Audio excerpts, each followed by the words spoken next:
ಇವತ್ತಿನ special morning ಬ್ರೇಕ್ಫಾಸ್ಟ್ಗಾಗಿರ್ಬೋದು, ಮಧ್ಯಾಹ್ನ ಲಂಚ್ಗಾಗಿರ್ಬೋದು ತುಂಬಾನೇ ರುಚಿಯಾಗಿ ಆರೋಗ್ಯಕರವಾದ ಮೆಂತ್ಯ ಬಾತ್ ಯಾವ ರೀತಿ ಮಾಡೋದು ಅಂತಂದ್ಬಿಟ್ಟು ಒಂದು ಸಲ ಟ್ರೈ ಮಾಡಿ ನೋಡಿ. ತುಂಬಾನೇ ರುಚಿಯಾಗಿರುತ್ತೆ ಟೇಸ್ಟು. ಸೊ ಬನ್ನಿ ಇವಾಗ ರುಚಿಯಾದ ಆರೋಗ್ಯಕರವಾಗಿ ಮೆಂತ್ಯ ಬಾತ್ ಯಾವ ರೀತಿ ಮಾಡೋದು ಅಂತಂದ್ಬಿಟ್ಟು ನೋಡೋಣ. ಮೊದಲು ಈ ರೀತಿಯಾಗಿ ಮಸಾಲೆನ ರೆಡಿ ಮಾಡ್ಕೋಬೇಕು. ಹಾಗಾಗಿ ನಾನು ಇಲ್ಲೊಂದು ಮಿಕ್ಸಿ ಜಾರಲ್ಲಿ ಒಂದು 4 ಟೇಬಲ್ ಸ್ಪೂನ್ ಆಗುವಷ್ಟು ಹಸಿ ಕೊಬ್ಬರಿನ ಸಣ್ಣದಾಗಿ ಕಟ್ ಮಾಡಿಬಿಟ್ಟು ಹಾಕ್ಕೊತಾ ಇದ್ದೀನಿ. 1 ಇಂಚ್ ಆಗುವಷ್ಟು ಶುಂಠಿನ ಸಹ ಸಣ್ಣದಾಗಿ ಕಟ್ ಮಾಡಿಬಿಟ್ಟು ಹಾಕ್ಕೊತಾ ಇದ್ದೀನಿ. 1 ಬೆಳ್ಳುಳ್ಳಿನ ಮೇಲ್ಗಡೆ ಸಿಪ್ಪೆ ತೆಗೆದುಬಿಟ್ಟು ಹಾಕ್ಕೊತಾ ಇದ್ದೀನಿ.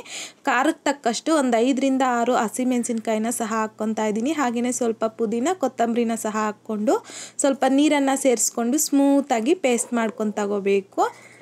ಸೊ ಈ ರೀತಿಯಾಗಿ ಮಸಾಲೆನ ಸ್ಮೂತಾಗಿ ಪೇಸ್ಟ್ ಮಾಡ್ಕೊಂಡಿದ್ದಾದಮೇಲೆ ಇದನ್ನು ಪಕ್ಕಕ್ಕೆ ಇಟ್ಕೊಂಡು ನಾನಿಲ್ಲಿ ಕುಕ್ಕರಲ್ಲಿ ಒಂದು 4 ಟೇಬಲ್ ಸ್ಪೂನ್ ಆಗುವಷ್ಟು ಎಣ್ಣೆ ಹಾಕ್ಕೊತಾ ಇದ್ದೀನಿ.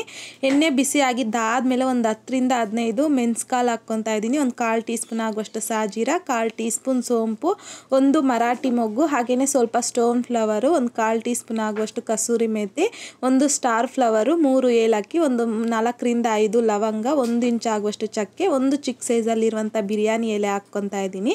1 ದೊಡ್ಡ ಸೈಜಲ್ಲಿರುವಂಥ ಈರುಳ್ಳಿನ ಸಹ ಸಣ್ಣದಾಗಿ ಉದ್ದವಾಗಿ ಕಟ್ ಮಾಡಿಬಿಟ್ಟು ಹಾಕ್ಕೊತಾ ಇದ್ದೀನಿ. ಹಾಕ್ಕೊಂಡಿದ್ದಾದಮೇಲೆ ಮಿಕ್ಸ್ ಮಾಡ್ಕೊತಾ ಮೀಡಿಯಂ ಫ್ಲೇಮ್ನಲ್ಲಿ ಈರುಳ್ಳಿ ಈ ರೀತಿ ಗೋಲ್ಡನ್ ಕಲರ್ ಬರೋವರೆಗೂ ಫ್ರೈ ಮಾಡ್ಕೋಬೇಕು. ಫ್ರೈ ಮಾಡ್ಕೊಂಡಿದ್ದಾದಮೇಲೆ 2 ಮೀಡಿಯಂ ಸೈಜಲ್ಲಿರುವಂಥ ಟೊಮೊಟೊನ ಸಹ ಸಣ್ಣದಾಗಿ ಕಟ್ ಮಾಡಿಬಿಟ್ಟು ಹಾಕ್ಕೊತಾ ಇದ್ದೀನಿ. ಹಾಕ್ಕೊಂಡಿದ್ದಾದಮೇಲೆ ಮಿಕ್ಸ್ ಮಾಡ್ಕೊತಾ ಮೀಡಿಯಂ ಫ್ಲೇಮ್ನಲ್ಲಿ ಟೊಮೊಟೊ ಸಾಫ್ಟ್ ಆಗೋವರೆಗೂ ಸ್ವಲ್ಪ ಫ್ರೈ ಮಾಡ್ಕೋಬೇಕು. ಟೊಮೊಟೊ ಸ್ವಲ್ಪ ಸಾಫ್ಟ್ ಆದಮೇಲೆ ಟೊಮೊಟೊ ಜೊತೆಯಲ್ಲಿನೇ ಒಂದು ಅರ್ಧ ಕಪ್ ಆಗುವಷ್ಟು ಹಸಿ ಬಟಾಣಿನ ಸಹ ಹಾಕ್ಕೊಂಡು ಮಿಕ್ಸ್ ಮಾಡ್ಕೊತಾ ಒಂದು 2 ರಿಂದ 3 ನಿಮಿಷ ಲೋ ಟು ಮೀಡಿಯಂ ಫ್ಲೇಮ್ನಲ್ಲಿ ಟೊಮೊಟೊ ಬಟಾಣಿನ ಚೆನ್ನಾಗಿ ಫ್ರೈ ಮಾಡ್ಕೋಬೇಕು. ಈ ರೀತಿಯಾಗಿ ಟೊಮೊಟೊ ಸಾಫ್ಟ್ ಆಗೋವರೆಗೂ ಫ್ರೈ ಮಾಡ್ಕೊಂಡಿದ್ದಾದಮೇಲೆ ಇದರಲ್ಲಿಗೆ ನಾವು ಮಸಾಲೆನ ಪೇಸ್ಟ್ ಮಾಡ್ಕೊಂಡು ತಗೊಂಡಿದ್ರಲ್ವಾ, ಸೊ ಆ ಮಸಾಲ ಪೇಸ್ಟನ್ನು ಹಾಕ್ಕೊಂಡು ಈ ರೀತಿಯಾಗಿ ಮಿಕ್ಸ್ ಮಾಡ್ಕೊತಾ ಒಂದು 2 ರಿಂದ 3 ನಿಮಿಷ ಲೋ ಫ್ಲೇಮ್ನಲ್ಲಿ ಚೆನ್ನಾಗಿ ಫ್ರೈ ಮಾಡ್ಕೋಬೇಕು. ನೋಡಿ ಈ ರೀತಿಯಾಗಿ ಮಸಾಲೆನ ಚೆನ್ನಾಗಿ ಫ್ರೈ ಮಾಡ್ಕೋಬೇಕು. ಆವಾಗಲೇ ನಮಗೆ ಮೆಂತ್ಯ ಬಾತ್ ಅನ್ನೋದು ಟೇಸ್ಟ್ ತುಂಬ ಚೆನ್ನಾಗಿ ಬರುತ್ತೆ. ಈಗ ಇದರಲ್ಲಿಗೆ ಒಂದು 3 ಟೇಬಲ್ ಸ್ಪೂನ್ ಆಗುವಷ್ಟು ಮೊಸರು, ಹಾಗೆಯೇ ನಾನಿಲ್ಲಿ ಒಂದು 1/4 ಕಟ್ ಆಗುವಷ್ಟು ಮೆಂತ್ಯ ಸೊಪ್ಪನ್ನು ಸಣ್ಣದಾಗಿ ಕಟ್ ಮಾಡಿಕೊಂಡು ನೀಟಾಗಿ ವಾಶ್ ಮಾಡಿಬಿಟ್ಟು ಹಾಕ್ಕೊತಾ ಇದ್ದೀನಿ. ಒಂದು ದೊಡ್ಡ ಸೈಜಲ್ಲಿರುವಂಥ ಮೆಂತ್ಯ ಕಟ್ಟಲ್ಲಿ ಒಂದು 1/4 ಕಟ್ ಆಗುವಷ್ಟು ಹಾಕ್ಕೊಂಡಿದ್ದೀನಿ. ಈಗ ಇದರಲ್ಲಿಗೆ 1 ಟೇಬಲ್ ಸ್ಪೂನ್ ಆಗುವಷ್ಟು ಧನಿಯಾ ಪೌಡರ್, ಹಾಗೆಯೇ ರುಚಿಗೆ ತಕ್ಕಷ್ಟು ಸಾಲ್ಟನ್ನು ಸಹ ಹಾಕ್ಕೊಂಡು ಈ ರೀತಿಯಾಗಿ ಮಿಕ್ಸ್ ಮಾಡ್ಕೊತಾ ಲೋ ಟು ಮೀಡಿಯಂ ಫ್ಲೇಮ್ನಲ್ಲಿ ಒಂದು 3 ರಿಂದ 4 ನಿಮಿಷ ಚೆನ್ನಾಗಿ ಫ್ರೈ ಮಾಡ್ಕೋಬೇಕು. ಈಗ ಒಂದು 3 ರಿಂದ 4 ನಿಮಿಷ ಆದಮೇಲೆ ಈ ರೀತಿಯಾಗಿ ಚೆನ್ನಾಗಿ ಫ್ರೈ ಆಗಿರುತ್ತೆ ಮೆಂತ್ಯ ಸಹ. ಈಗ ಇದರಲ್ಲಿಗೆ ನಾನಿಲ್ಲಿ ಯಾವ ಗ್ಲಾಸಲ್ಲಿ ಅಕ್ಕಿ ತಗೊಂಡಿದ್ದೀನೋ ಅದೇ ಗ್ಲಾಸಲ್ಲಿ ಅಳತೆ ಮಾಡ್ಕೊಂಡು ತಗೊತಾ ಇದ್ದೀನಿ. ನೀರು ಸಹ ನಾನಿಲ್ಲಿ 1 ಗ್ಲಾಸ್ ಅಕ್ಕಿ ತಗೊಂಡಿದ್ದೀನಿ, ಅದೇ ಗ್ಲಾಸಲ್ಲಿ 1/4 ಗ್ಲಾಸ್ ಆಗುವಷ್ಟು ನೀರನ್ನು ಹಾಕ್ಕೊಂಡಿದ್ದೀನಿ. ಹಾಕ್ಕೊಂಡಿದ್ದಾದಮೇಲೆ ಒಂದ್ಸಲ ನೀಟಾಗಿ ಮಿಕ್ಸ್ ಮಾಡ್ಕೋಬೇಕು.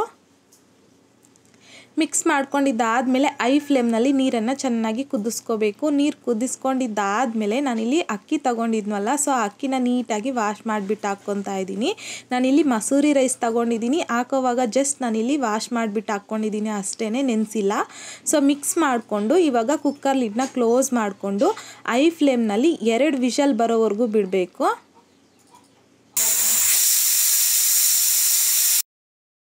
ಈ ರೀತಿಯಾಗಿ 2 ವಿಷಲ್ ಬಂದಾದಮೇಲೆ ವಿಷಲ್ ಪೂರ್ತಿಯಾಗಿ ತಣ್ಣಗಾಗೋಟ್ಬಿಟ್ಟು ಇವಾಗ ಕುಕ್ಕರ್ ಲಿಡ್ನ ಓಪನ್ ಮಾಡ್ಕೊತಾ ಇದ್ದೀನಿ.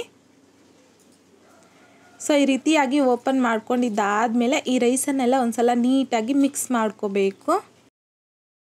ಸೊ ಈ ರೀತಿಯಾಗಿ ಎಲ್ಲನೂ ನೀಟಾಗಿ ಮಿಕ್ಸ್ ಮಾಡ್ಕೊಂಡಿದ್ದಾದಮೇಲೆ ತುಂಬಾ ರುಚಿಯಾಗಿರುವಂತಹ ಮೆಂತ್ಯ ಬಾತ್ ರೆಡಿ ಆಗುತ್ತೆ. ಸೊ ಇವಾಗ ಸರ್ವಿಂಗ್ ಪ್ಲೇಟ್ಗೆ ಸರ್ವ್ ಮಾಡ್ಕೊತಾ ಇದ್ದೀನಿ.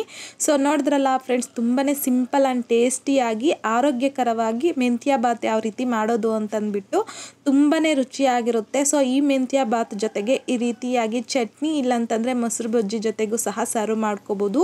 ತುಂಬಾ ಟೇಸ್ಟಿಯಾಗಿರುತ್ತೆ. ಸೊ ಟ್ರೈ ಮಾಡಿದ್ದಾದಮೇಲೆ ನಿಮಗೂ ಸಹ ಟೇಸ್ಟ್ ಹೇಗೆ ಬಂತಂದ್ಬಿಟ್ಟು ಮರಿದೇ ಕಾಮೆಂಟ್ ಬಾಕ್ಸಲ್ಲಿ ಕಮೆಂಟ್ ಮಾಡಿ, ಲೈಕ್ ಮಾಡಿ, ಶೇರ್ ಮಾಡಿ. ಮತ್ತಷ್ಟು ಈಸಿ ಆ್ಯಂಡ್ ಸಿಂಪಲ್ ಕ್ವಿಕ್ ರೆಸಿಪೀಸ್ಗೋಸ್ಕರ ದಯವಿಟ್ಟು ನೀವಿನ್ನೂ ನಮ್ಮ ಚಾನಲ್ನ ಸಬ್ಸ್ಕ್ರೈಬ್ ಮಾಡಿಲ್ಲ ಅಂತಂದರೆ ಸಬ್ಸ್ಕ್ರೈಬ್ ಮಾಡಿ.